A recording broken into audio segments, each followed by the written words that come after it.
जय जगन्नाथ। आज भल कथा छ मन रख कलिर शेष लक्षण।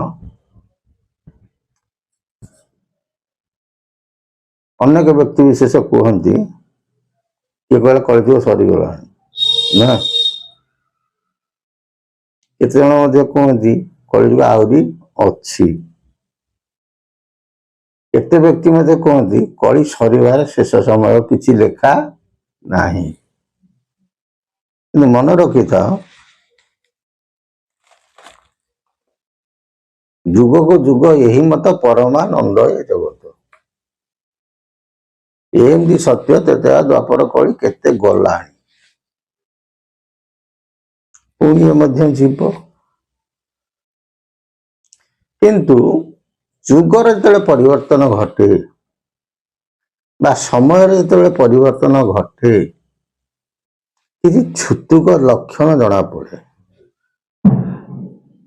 जड़े व्यक्ति मरवा को किछि दिन थिबो ता नासा अग ताकू देखा जाए नहीं। द्वितीय रे निजर छाई मध्य निजको देखा जाए नहीं। सेमती समय परिवर्तन तले आसीबो किछि अलौकिक घटना घटियो बोली महापुरुष माने मत देइछन्ति। शिशु अनंत भाषा रे यदि विचार करा जाए शिशु अनंत कहते अदिन लिंब कढ़ी हब अदिन कौन आंब बहुल हब पुरुष माने नारी रूप को धारण करिवे नारी माने पुरुष रूप को मध्य धारण करिवे पुरुष माने पिला प्रसव करिवे एम शिशु अनंत भाषा रे से लिखिछन्ति। किंतु अच्युत महाप्रभु सी कलिर अनेक शेष लक्षण मान लिखिछन्ति। बहुत गुड़े लक्षण लिखिछन्ति। ब्राह्मण माने गायत्री छाड़ी कि कौन गारेडी पीवे गोदंडा चषा हम बुझी गोमाता हरिवे एम सब बहुत जिन लेखा अच्छी। किंतु शेष लक्षण लिखिछन्ति से कहते जिते बेले पिता पुत्र भितर कौन हम भिन्ना भिन्न हम आ नारी माने केश मुकुड़ा कर दांडरे बुलिबे सेते बेले हे जगतवासी जुगर गोटे परिवर्तन घटिबो। जिते जा हो पिता पुत्र कलह सहज हुए नहीं। कली कि जिते बेले युधिष्ठिर महाप्रभु वर देले 5टी स्थान देले देला पर कौन हो सुना को देले स्वर्ण को। किंतु कलिर शेष समय भितर से कौन बाप पुओ भितर कौन कर झगड़ा सृष्टि कर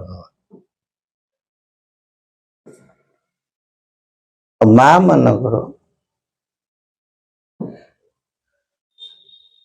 एमती प्रवेश कर सब उग्र रूप है। जिते बेले नारी केश खोले से समय कौन हम संसार प्रति विपद। सत्य जुगे दुर्गा कौन कले केश खोली देले काली रूप को धारण कले कौन है महिषासुर वध। त्रेता जुगे माँ जगधात्री सीता देवी कौन कले चुट्टी खोलिले लंकापुर ध्वंस। द्वापर जुगे द्रौपदी केश खोलिले कौन है कुरुवंश ध्वंस। एमती कली जुगे महापुरुष कहते माँ माने लज्जाशीला से लज्जा को त्याग करदे समस्त कौन करेंगे केश मुकुड़ा कर बुलिबे एवं बाप पुओ जो भिन्न भिन्न हम से कहते हे जगतवासी मन रखी था निश्चिंत समय गोटे कौन हो परिवर्तन घटो। कारण पाप गोटे जिनस तार शीर्ष सीमा से कौन हो प्रवेश कर आदि महापुरुष कौन कहते ଗାବ ମାନେ ବିଷ୍ଟା ଭକ୍ଷଣ କରିବେ ପିତା ପୁତ୍ର ଭିନ୍ନ ଭିନ୍ନ ଗେରସ୍ତକୁ ସ୍ତ୍ରୀ ତ୍ୟାଗ କରିଯିବ ପର ପୁରୁଷ ଭାଜନ। କହିଲେ ଗାଈ ମାନେ କଣ କରିବେ? ବିଷ୍ଟା ଭକ୍ଷଣ କରିବେ। ଗାଈ ହଉଛନ୍ତି ଗୋମାତା, ତାଙ୍କ ଦେହରେ 33 କୋଟି ଦେବତା କଣ ବିଦ୍ୟମାନ। କିନ୍ତୁ କଳିର ଅନ୍ତିମ ସମୟ ଯେତେବେଳେ ଆସିବ ସେମାନେ କଣ କରିବେ? ବିଷ୍ଟା ଭକ୍ଷଣ କରିବେ।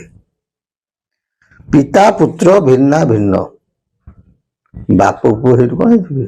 ଅଲଗା ହେବେ। ବୁଝିହଉଛି?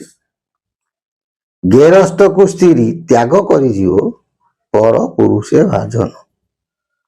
ପୁରୁଷ ସିନା ସ୍ତ୍ରୀ କି ତ୍ୟାଗ କରେ, କିନ୍ତୁ କଳି ଯୁଗରେ ବିପରୀତ ହବ। ଗୋଟିଏ ନାରୀ ସମୟ ପଇଲେ ତା ପୁରୁଷକୁ କଣ କରିବ? ସେ ତ୍ୟାଗ କରିବ। କିନ୍ତୁ ଗୋଟେ ନାରୀର ଇଷ୍ଟ ହଉଛନ୍ତି କିଏ? ସେ ତା ସ୍ୱାମୀ।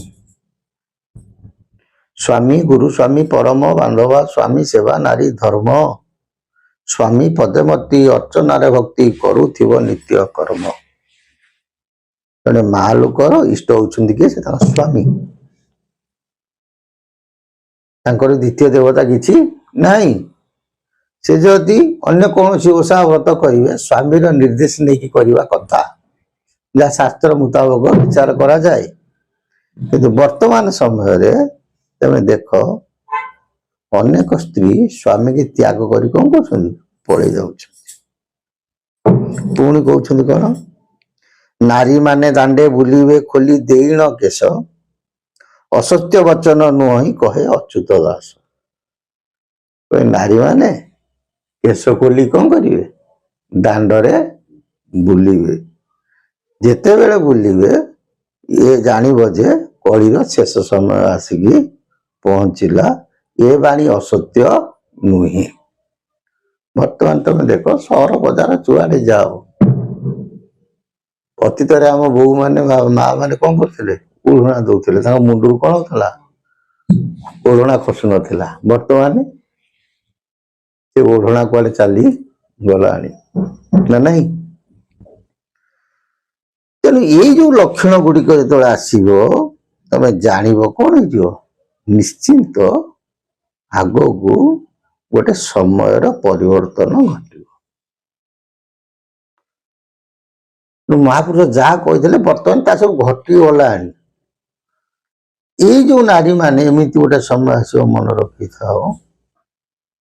55 ଅଙ୍କରେ ମୀନ କୃଷ୍ଣ ଚତୁର୍ଦ୍ଦଶୀ ଶୁକ୍ରବାର ଯେତେବେଳେ ପଡୁଛି ସେତେବେଳେ କହିଛନ୍ତି 7 ଦିନ ଅନ୍ଧାର ଘଟିବ।